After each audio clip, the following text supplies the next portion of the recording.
ఇది వింత కాదా?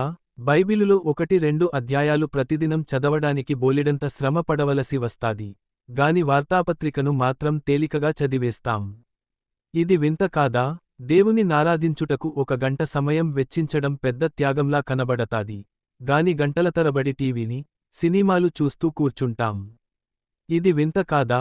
దేవునికి కానుక ఇచ్చేటప్పుడు 20 రూపాయల నోటు పెద్దగా కనబడతాది. గాని బజారుకెళ్ళినప్పుడది చాలా చిన్నగా కనబడతాది. ఇది వింత కాదా?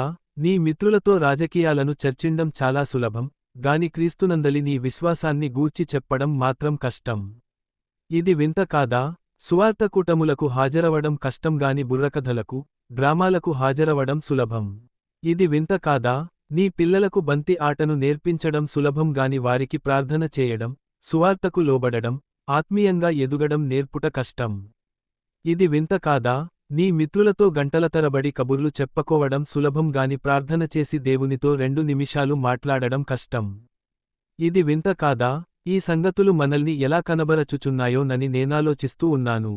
ఇవి వింతగా యున్నాయని దేవుడనుకొనుచున్నావా? మీరు ఆయన రాజ్యమును నీతిని మొదట వెదకుడి, అప్పుడవన్నీయు మీకనుగ్రహింపబడునని యేసుప్రభువు చెప్పాడు. మత్తయి ఉదయం 6:33. నీవు దేవుని వెదకుచున్నావా?